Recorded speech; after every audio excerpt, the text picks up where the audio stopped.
Hey, welcome to Mikey's Video Game Madness. Today we're playing Ratchet and Clank on the PlayStation 3 on the Ratchet and Clank collection, or whatever it's called, whatever the game is on the PlayStation 3.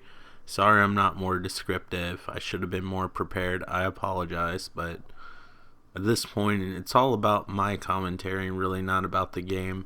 Talk about the game sometimes, but I'm not going to give you a play-by-play of the game, but I should have at least told you like what the actual collection was called.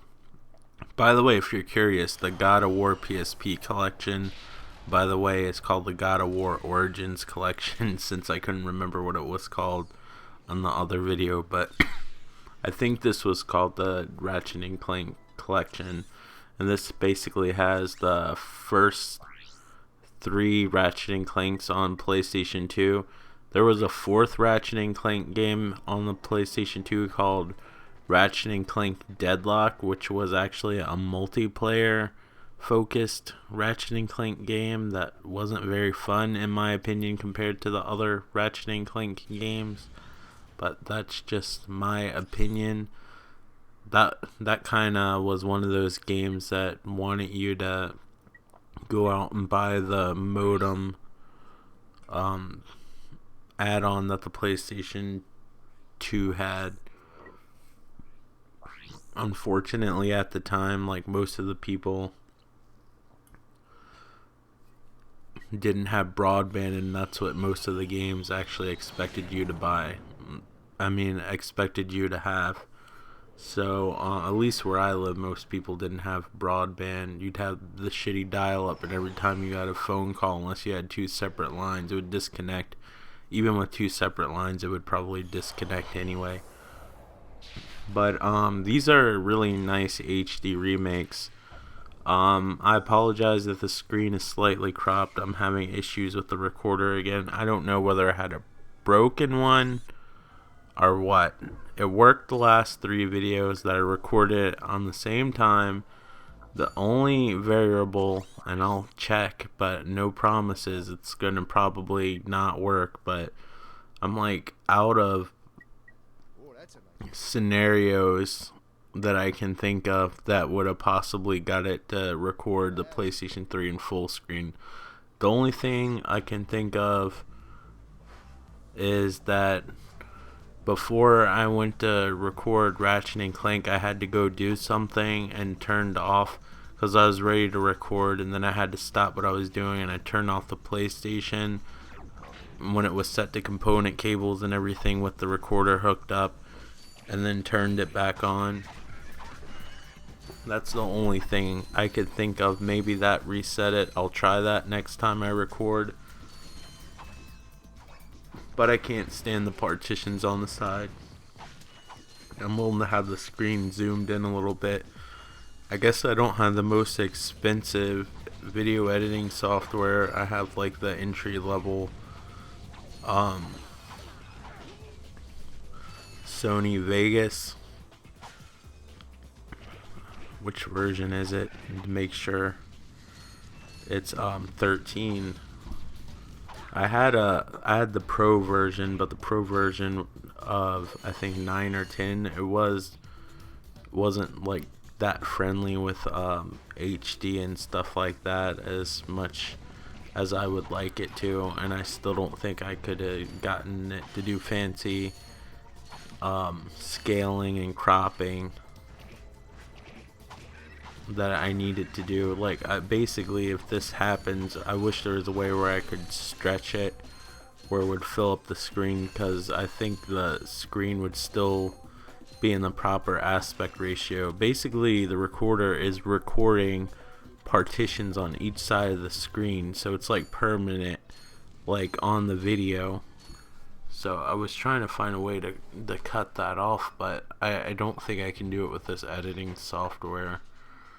I know some of you have offered help. It's not gonna do it. I'm pretty good at figuring out stuff, and this isn't. It's just one of those things that's just not compatible. It has to do with the recording device. It's either broken, or I'll try that one thing. If that one thing doesn't work, and there's gonna be a few videos before I even get a chance to try it, unless I decide to do something new. But I had a bunch of videos I worked on recording today, so I would like to get those out, because it's kind of it's not exactly time consuming, but it takes quite a bit of time to record everything. And I don't know, sometimes I just want to play video games, to be honest with you, if I have the extra time, instead of recording stuff for my channel, because I like the editing process and the final product. But sometimes I just want to play video games. Like when I record these games, I'm not playing the games for real, I'm playing the games to get footage. So I'm in the back of my mind, I'm like timing myself and thinking a little bit of what will be interesting. But there's only so much you can do with that, because I know a lot of people don't like the videos if they're like in the middle of the game and it's spoilers. This isn't in the very beginning of the game, but it doesn't really spoil anything, although I can't really think of any instance where like Ratchet and Clank had the deepest storyline ever. It's kind of comedic. I think the ones on the PlayStation 3, the trilogy on that, like had like a deeper storyline where Ratchet's trying to figure out where he came from and why he's one of the last of his kind, etc., etc. But this one, they're really trying to just figure out what the characters are like. Once Clank pretty much stays the same, but you can tell that when you play the second game, which I'll eventually cover at some point, don't worry, and Ratchet and Clank going commando, like Ratchet has like a completely like different personality, which is for the better. On the PlayStation 2, after this game, Insomniac, which was the same people who made Fuse, and you can see with the flamboyant nature of all the characters that, or maybe you can see what I was talking about, like how I just thought that Insomniac was a more creative studio than the type of game that they made with Fuse. Just, it didn't seem like they were really living up to their full potential as far as like what they could do creative wise, and their designs are usually very flamboyant, creative, and artistic. And I just felt like Fuse was maybe an experiment, maybe it was an obligation, but it was just a standard. It wasn't bad, it was just, like I said, vanilla, kind of plain, nothing bad but nothing great. The weapons were kind of creative, but it's nothing you haven't seen in any of Insomniac's other games. But I mean, they've totally made up for themselves from what I've seen in the creative realm of Sunset Overdrive. That's like one of the games that, like I said in the other video, my Fuse video, that if I got an Xbox One, that's one of the first games I'd get. It's so weird to have a Microsoft exclusive, like, because sorry, I'm saying like a lot. Like I said, there's a lot on my mind. I do these videos for a sense of a peace of mind a little bit. These keep me busy. Like, unless I actually have like a obligation, or if I have to work or something like that, like it's hard to stay motivated sometimes. I really want to get back in the art and photography and writing and all this great stuff, and it's like, if I don't have an obligation, like a day off or whatever. And my grandmother took up some of that time, where if I didn't have obligation, I would make sure that she was taken care of and everything like that. Well, I don't ever want to call her obligation, but I mean, that was part of my daily routine, is to check on her and stuff. So I have that gap missing. So it's not a matter of being lazy, it's a matter of just not feeling motivated. So forcing myself to make these videos, I think, is a small step, and getting back into the things that I really wanted to do. I've struggled with depression and anxiety, and it's so cliche, I know, because there's a lot of people that throw those words around so easily, and I don't think they really understand what they mean. I think they just hear it all the time, and they don't really understand what like real like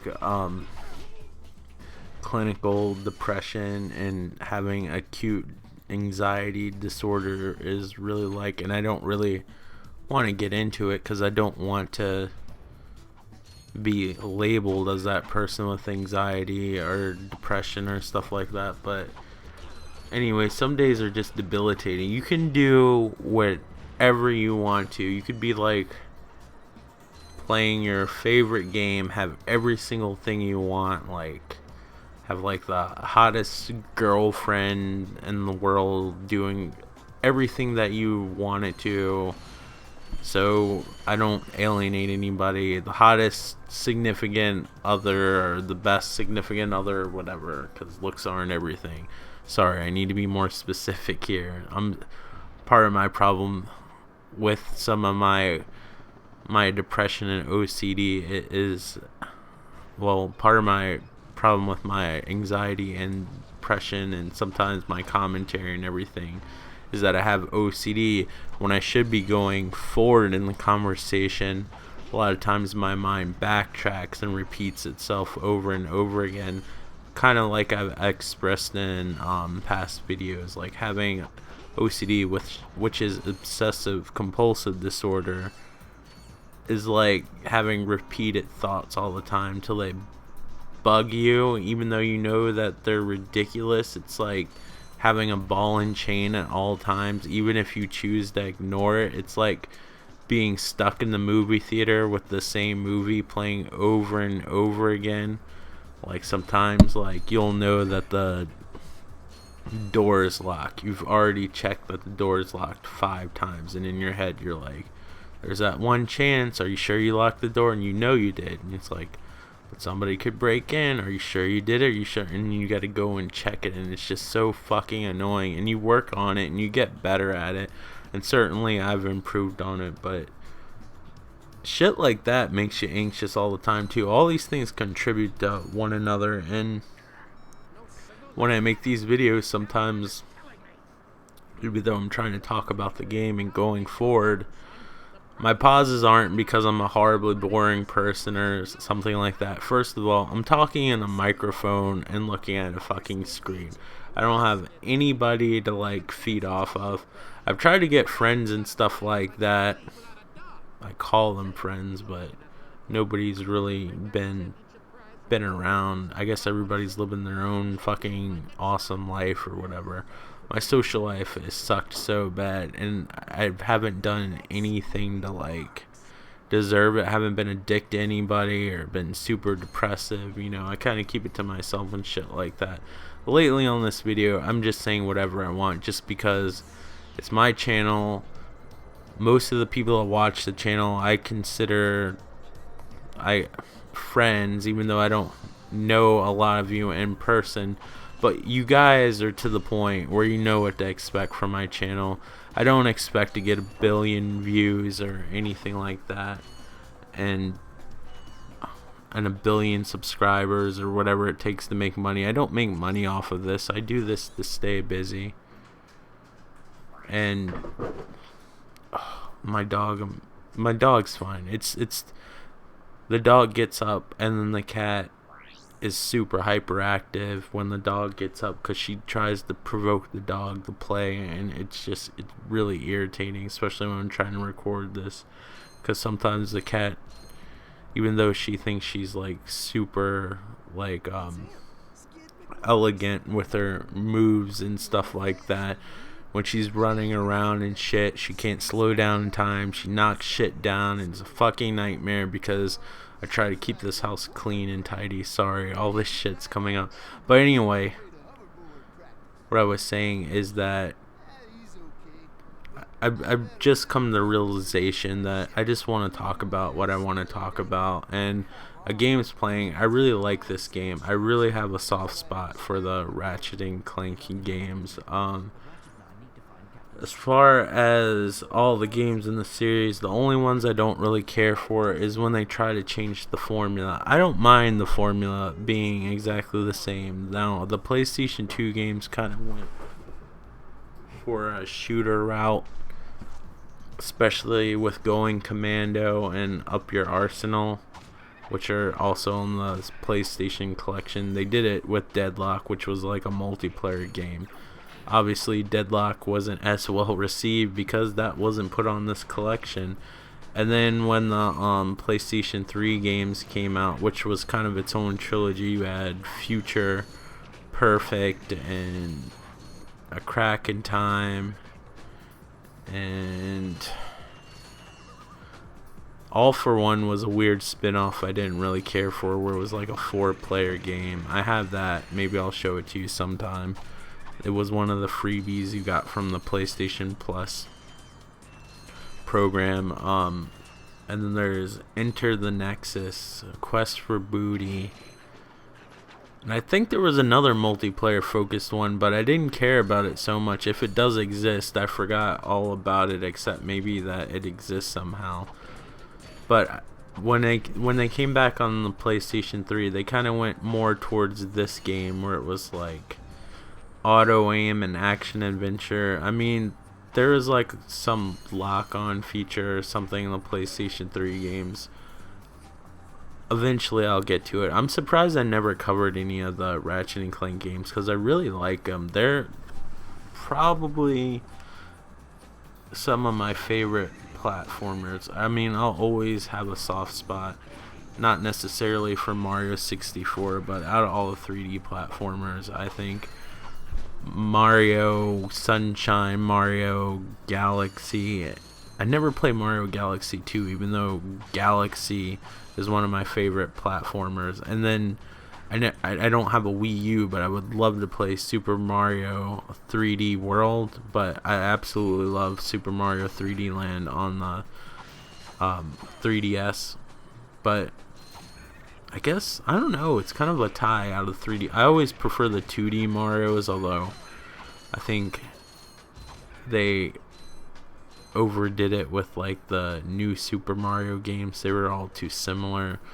Like on the NES you had like Super Mario, and then even though Super Mario 2 was like a remake of a different game, I believe it was called like Doki Doki Panic or something like that, and they just put the character skins of Mario, Princess Peach, Luigi, and Toad as the main characters instead of the Middle Eastern looking characters.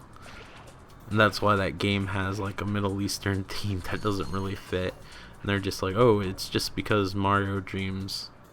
It's like Mario's dream, and apparently Mario likes to dream about the Middle East and mushrooms, and it was really weird but fun and great and really creative, and I always kind of wish that they went back to that. Nintendo is kind of, beside the handhelds, I've kind of, Nintendo doesn't have that special place in my heart that it used to. I think Sony kind of became like my Nintendo, or at least the way like I felt about Nintendo like growing up as a kid. And Ratchet and Clank to me has always been like, after Crash Bandicoot, of course, but on the PlayStation 2 and going forward, like Ratchet and Clank has always to me felt like the PlayStation's mascot, or Mario. He like appeals to everybody. I'm curious how this movie goes. The movie looks kind of kiddie, but that might just be because I have an aversion to 3D animated CGI movies. It really breaks my heart that I don't see hand-drawn animated movies as much as I'd like to. The only time that I really ever see hand-drawn animation is through anime, which is really hit or miss to me. Because the thing about anime and storytelling that I have trouble getting into or getting with most animes. Like, there's some I really like, but they're usually the shorter 26 episodes, so they have to keep the story kind of short and sweet, like with their miniseries. But the thing about anime shows, at least, is that they're very convoluted and don't believe in pacing. But then you have Dragon Ball Z, which is absolutely horrible at pacing. And then they came out with Dragon Ball Z Kai, I believe what it's called, which is like an abridged version, so you don't have to wait through all the filler. But then they abridged it too much. Seriously, you like go and get a soda or something and get back and you don't know what the hell's going on. There's so much cut out of that show.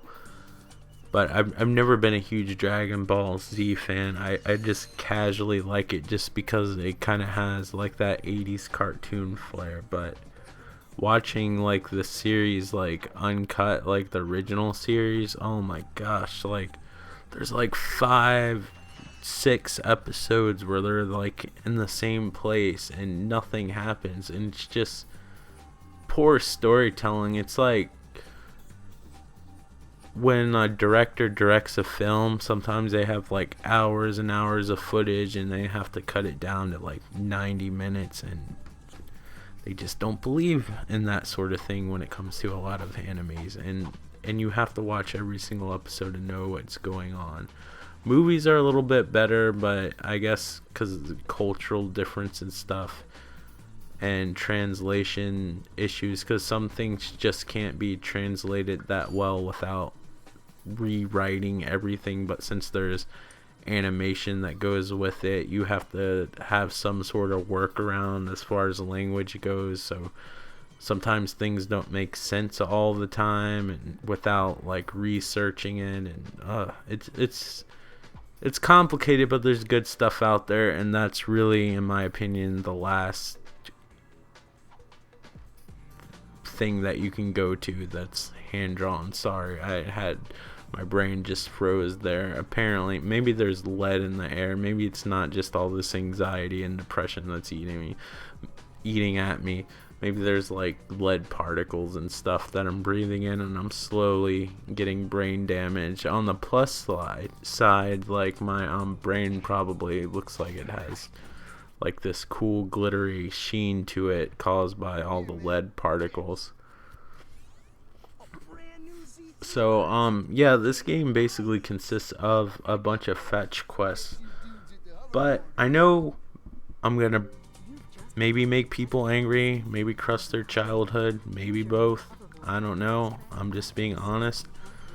I never could get into the Banjo-Kazooie, I believe that's what it's called, the game with the little bear and the bird in the backpack.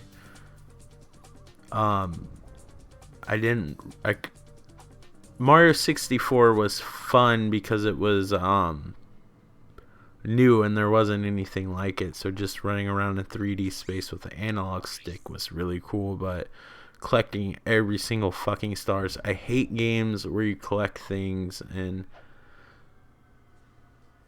I have mixed feelings about Jak and Daxter. I'll eventually probably get to Jak and Daxter 2. I got the HD collection. Haven't played much of it. I do find myself playing this a lot more. Like, I was actually going to quit the video here, and I couldn't stop playing because I just really enjoy the Ratchet and Clank games. They're by no means serious in any way, but they're fun. They're not overly kiddie. This game's fairly easy as far as platformers go, but the Going Commando game, when that game came out, which again I'll eventually cover it at some point, don't worry, when that game came out, it was kind of shocking about how much they amped the difficulty, because there was way more emphasis on weapons. Like, if you can see in this game, like, really the only gun I bought was a flamethrower. I think you get the bomb glove like either like automatically or really early in the game, and basically I'm doing fine, like throwing the screwdriver. I mean, this game does get somewhat challenging later on, but this is probably the easiest Ratchet and Clank games. I have not played the PSP Secret Agent Clank or whatever the heck it's called. I never played it before. I have a PSP. I should try it. They even came out with PlayStation 2 versions of that game. I don't know. I think they came out with more than one. I'm not sure. I could be wrong. I didn't follow it. I don't like playing the PSP that much. Beside like some of the RPGs, it's just having just one analog stick and having to use the shoulder pads to control the camera.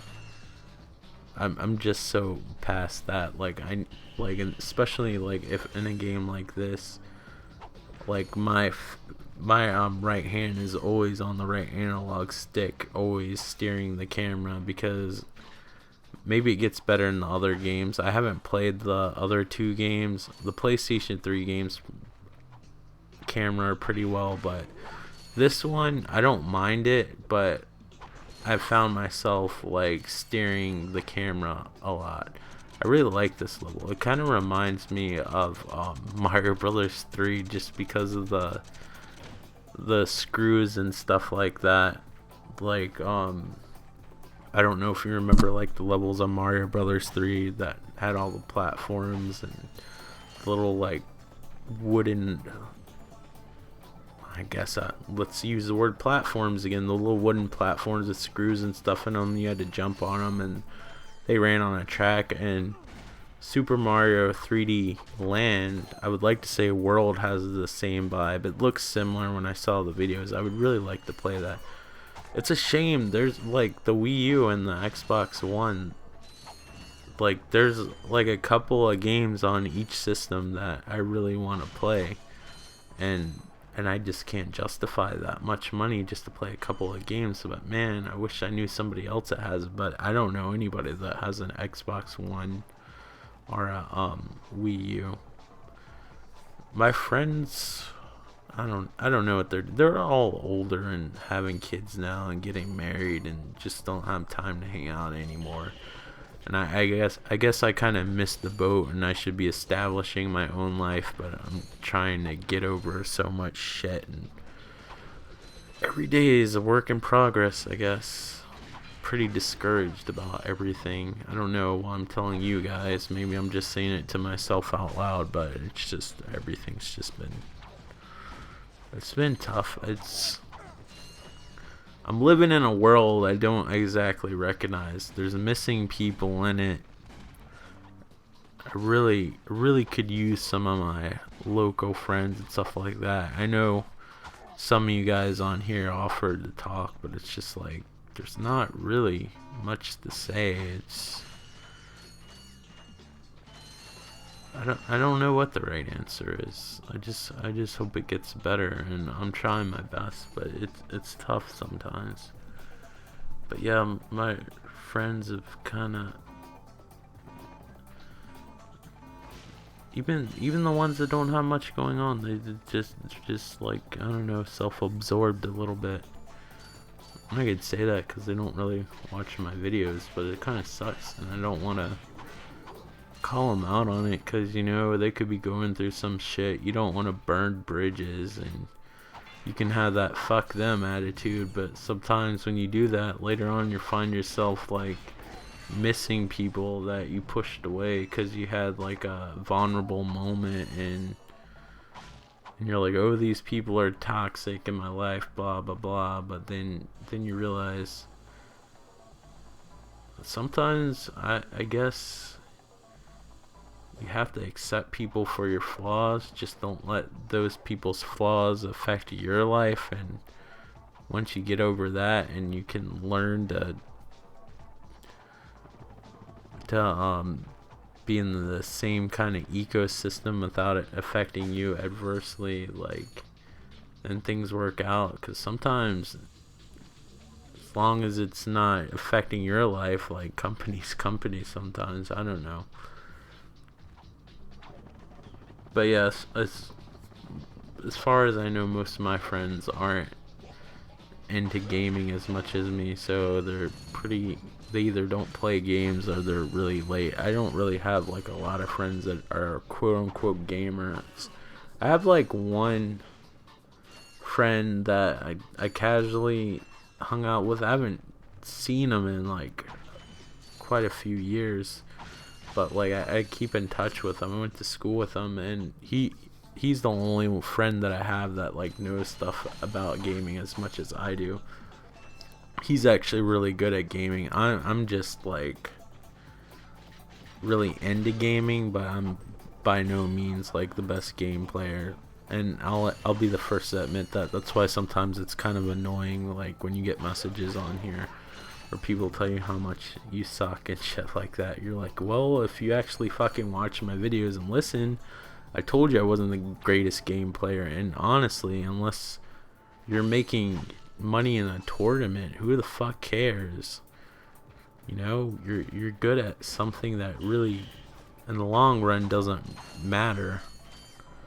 I'm sharing my commentary with you. You can watch a let's play and you can have somebody tell you exactly what's going on in the game over and over again, or you can listen to my boring ass and maybe I'll have some insight that you can relate to, or maybe you'll listen to me and for whatever reason you'll feel better about yourself. I don't know, but nobody needs to be mean. I kind of got pissed off just because somebody said that to one of the people that were actually commenting on my video, that they sucked at a game. And I was like, that pissed me off more than it would piss me off if somebody attacked me, because people are taking their time to write comments and like somebody else is basically discouraging them from expressing themselves on my channel. I'm like, no, I'm not gonna have any of that. That's pretty fucked up. It's kind of weird sometimes. I don't have it happen often because I don't have a lot of people on my channel, but it's kind of weird that like after you get like a certain amount of people commenting on a particular video, it doesn't happen often. It has to happen on one of the rare videos that are like super popular that I have a few of, not a lot.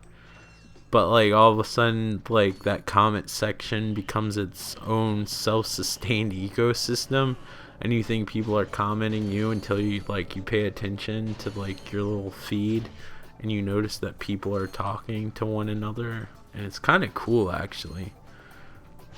But yeah, I really like Ratchet and Clank, and I feel like Fuse was really a missed opportunity for Insomniac Games, considering they made the wonderful Resistance series. I like all the Ratchet and Clank games. They're making another one on PlayStation 4. It's based on the movie, and from what I've seen on the movie trailer and the actual gameplay, it seems to be a retelling of this game. But I mean, this one's a little bit more expensive as far as the collections go. Expensive meaning you'll probably maybe spend $30 on it versus $20. Just because these games are, in my opinion, better, and still it's a steal. These games are all $50 brand new when they first came out on PlayStation 2, and these are the HD versions, so I recommend this game wholeheartedly. Thank you guys so much for watching. Take care. Bye. If you want to, like, comment, and subscribe! Thanks for watching!